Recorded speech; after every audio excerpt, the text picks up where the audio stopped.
Je n'aurais jamais dû voir le fond de tes yeux. Pour m'y croire.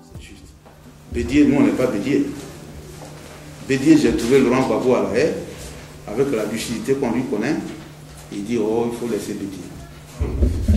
Henri, il a trop de biens à travers le monde.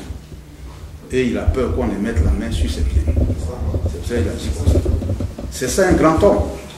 Donc celui-là, on ne peut pas aller derrière lui. Quelque part, moi-même, j'ai dit aux amis du PDCI, j'ai dit, bon, le président Bédier, il a appelé ses militants à voter pour Ouattara. Peut-être, quelque part, n'a-t-il pas totalement tort. Parce qu'avec ce que nous avons vu, notre pays pris en tenaille, en détentoire mouvement, l'ensemble de la Côte d'Ivoire est quadrillé, occupé par des hommes en armes, jusque dans les plus petits hameaux. Et les gars pouvaient nous exterminer tous. Peut-être si Bédier n'avait pas lancé cet appel-là, ils allaient tuer tous les Ivoiriens. Et parce qu'on est surpris, on aurait été tués effectivement. Nos parents ont fui les villages, ils sont rentrés en brousse. Il y en a qui allaient mourir là-bas. Tout le monde, on a été tous pris en tenaille. Peut-être à cause de la peur de Bédier, les parrains de Ouattara qu'on a découvert au fur et à mesure, ils ont dit non, puisque Bédier a lancé l'appel à ses militants pour voter Ouattara, laissons l'autre aspect. Quand il sera élu, il va maintenant politiquement gérer pour réaliser la totalité de l'objectif qu'on s'est assigné, c'est-à-dire complètement recoloniser la Côte d'Ivoire. Donc ça là, Bédier son temps est passé.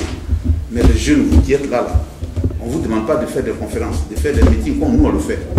Nous on est déjà des pourris, mais quand même, vous pouvez de temps en temps élever le ton pour dire oui, ce que nos frères du pays exigent là, la mise en place d'une commission, il faut renouveler la composition de la CEI, il faut reprendre les listes, il faut retirer que ceux qui sont en exil rentrent, ceux qui sont en prison ils sortent là. Nous pensons que c'est juste, dans un état de droit et de démocratie, il faut le faire. Vous pouvez faire ça. Mais ils sont tous approchés à leur ventre, ils ont peur. Mais à cause de la peur et du nombrilisme des gens du PDCI, nous on ne peut pas laisser la Côte d'Ivoire brûler. C'est ça aussi, nous avons un devoir vis-à-vis de l'histoire. Voilà ce que je voulais répondre sur ce point. J'ai pris rendez-vous avec tel dirigeant d'entreprise. J'ai pris rendez-vous avec Bouygues. J'ai pris rendez-vous avec le directeur Afrique de Bolloré, de Lagardère. Moi, c'est mon devoir d'aller vers eux pour leur expliquer la politique économique du pays. Nous, comment on conçoit l'impôt, comment on conçoit nos politiques douanières, comment on gère les marchés publics. Parce que Ouattara, c'est sur la base du mythe qu'il constitue pour avoir servi au pays, pour avoir été au FMI, pour avoir été gouverneur de la Banque mondiale, qui nous a noyés. C'est nous, on n'a pas communiqué assez. Nos représentations n'ont rien fait, je le dis. Avec Francis, ils n'ont rien fait. La représentation, ce n'est pas de rester là pour dire, quand tel dirigeant arrive, je vais organiser un grelot pour l'accueillir. Hein. C'est ce travail de fond que nous attendons des représentations. Et Brigitte n'a pas fait ça. Je suis arrivé à Paris, j'ai ouvert les oreilles, j'ai ouvert les yeux. Nos camarades français qui se battent aujourd'hui, les Michel Gali, les Denis Briand, et tous les Albert Bourgi, ils sont venus voir pour dire, mais le pays n'est pas représenté ici. Sans compter les rapports conflictuels qui existaient entre les Ivoiriens eux-mêmes, sur la base de l'argent. Nous, on n'a pas mis les représentations pour dire il faut se servir de l'approvisionnement de Laurent Gbagbo comme d'un fonds de commerce pour réunir de l'argent et puis frimer. Non. Encore cet argent qu'ils le font et qu'ils appuient la direction du parti qui souffre, qui crame au pays, on peut comprendre. Mais prendre pour fignoler, pour faire n'importe quoi, je t'enlève. Parce que tu ne travailles pas. Et je te fais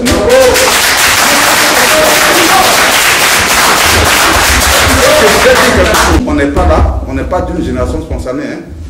Miaka Oreto, et bien d'autres. On n'est pas là d'une génération spontanée.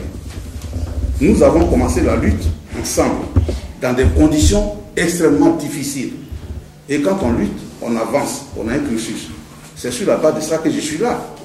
Et personne ne peut prétendre connaître Afin N'Guessan mieux que moi. Afin N'Guessan, sous la transition militaire, il a été ministre de l'Industrie et du Tourisme. J'étais son directeur de cabinet. Et pas n'importe quel directeur de cabinet, on se connaît. Il allait à la primature, lorsque Gbagbo a gagné, j'ai été son directeur de cabinet, avant d'aller à l'Assemblée pour être président de la Commission des affaires économiques et financières. Donc nous nous connaissons. Un représentant ne peut pas connaître Afin mieux que moi. Bravo. Quand on parle de chacun ses égards, c'est Afin qui a été élu, c'est lui que je me reconnais à Afin. C'est pas Afin qui est là, c'est moi qui suis là qui lutte pour qu'Afin sorte de prison. C'est moi que vous devez reconnaître. Tu ne me reconnais pas, je t'enlève. Je t'enlève, je préfère mettre quelqu'un qui au moins, sur le plan légal et des tests, reconnaît que c'est son président qui arrive. Alors, on me fait de ces petits points-là, on me fait des machins ici. J'ai dit ça à Brigitte. Et celui qui a eu l'attitude dans ce sens-là, je t'enlève tranquillement, parce que nous sommes tous des camarades, moi je vais avancer.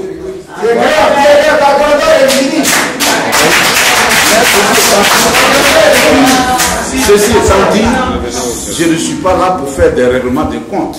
Non, on ne fait pas la politique avec des règlements de compte.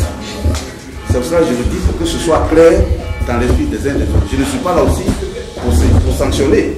Je sais que dans cette division du travail, en fait, il ne dit pas son nom, chacun fait ce qu'il peut faire. Et vous tous, les militants que vous êtes ici de la diaspora, la preuve, vous êtes là, hein. Il y en a qui ont dû prendre des congés pour être là avec nous depuis que nous sommes arrivés. Ça veut dire que vous perdez quelques euros. C'est au nom de la libération de Laurent Gbagbo.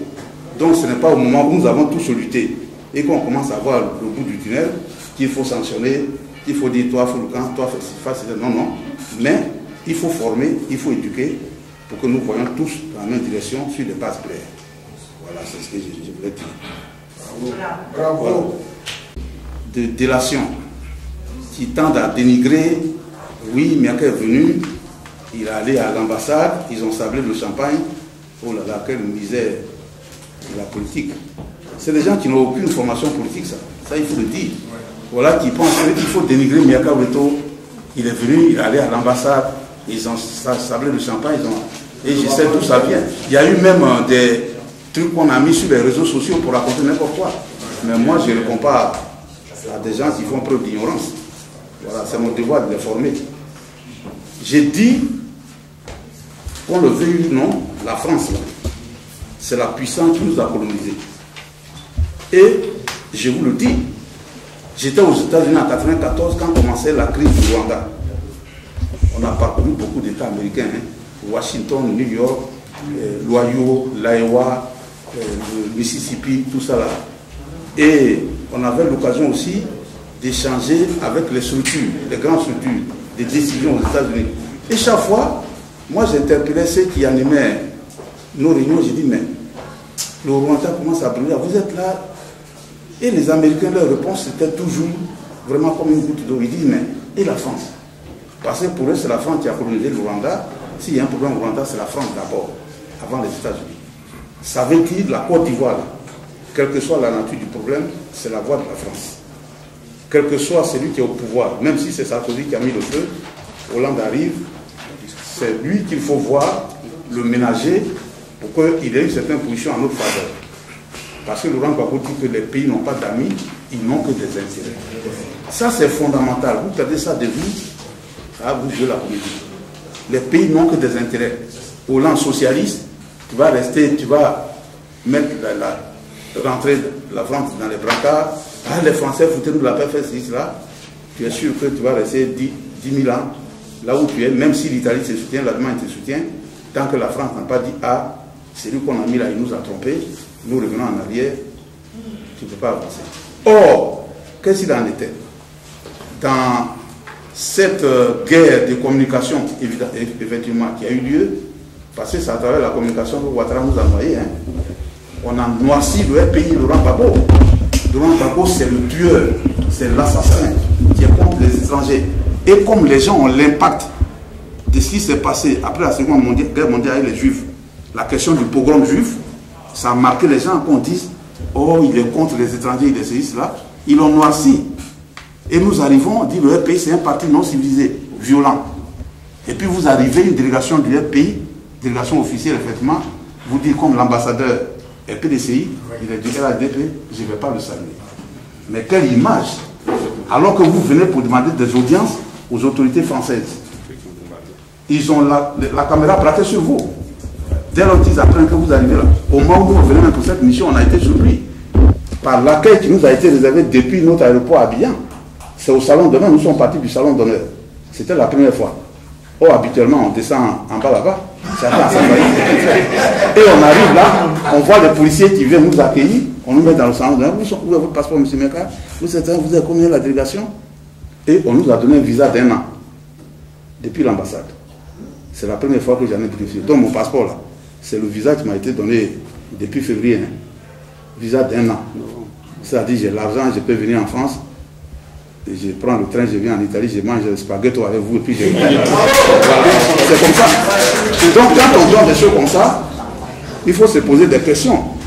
Et moi, je rends gloire à Dieu. Parce qu'au moment où on quittait l'aéroport pour venir pour cette mission, un journaliste est venu me poser une question comme ça. Je savais que c'était un piège. Vous allez en France, pourquoi? J'ai dit, mon pays brûle, je m'arrête chercher la paix. Ça veut dire que j'ai déjà donné une image du pays, qui est un parti qui est soucieux de la paix de Côte d'Ivoire, qui est soucieux du devenir de la Côte d'Ivoire, qui n'est pas là pour régler des comptes. C'est ça l'essentiel. Donc il fallait que je maintienne cette attitude-là. J'arrive en France, le territoire français, c'est l'ambassade de Côte d'Ivoire. Je dois aller saluer mes compatriotes, parce que j'ai montré jusque-là que je tiens beaucoup au respect des lois de chez moi, et je tiens à la vie de mes compatriotes. Donc que celui qui est à la tête de l'ambassade soit du RDR ou du PDC, peu importe, il représente la Côte d'Ivoire. C'est à lui que je m'adressais d'abord pour dire je suis arrivé pour telle mission. Parce qu'il va arriver quelque chose, c'est l'ambassadeur qu'on va appeler d'abord. Mais il paraît qu'il y a un Ivoirien qui est venu ici, il dit mais moi je ne suis pas au courant. En plus c'est un responsable du RPI, je ne suis pas au courant. Je réponds comment? Zéro. Donc c'était la première image qu'il fallait montrer aux autorités françaises. Et j'avoue que sur la base de ça, toutes les portes nous ont été ouvertes. On arrivait à l'Élysée, on nous a accueillis comme des pachas. On allait au Quai d'Orsay, ça a été pareil. Les services officiels français nous ont accueillis les bras ouverts. Parce que nous avons montré une attitude positive. Et je vous confie qu'aujourd'hui, Maître Altit, qui est le chef des avocats de Gbagbo, nous a félicité pour ça. Il a dit, ah président, vous avez eu une attitude positive et vous avez imprimé à votre parti une ligne telle que ça m'a facilité le travail. Tout ce que j'ai fait, si vous avez eu une attitude de barbares, de violents, qui sont mécontents parce qu'on a arrêté Gbagbo, et que vous mettez à tout brûler en Côte d'Ivoire, ah, Gbagbo peut-être il allait mourir à la haine. Mais votre attitude m'y a aidé, de sorte que nous avons inversé les choses. Gbagbo qu'on présentait comme le loupard, le violent, de par l'attitude de son parti, c'est Ouattara aujourd'hui qu'on considère comme celui qui a mis le feu à la Côte d'Ivoire.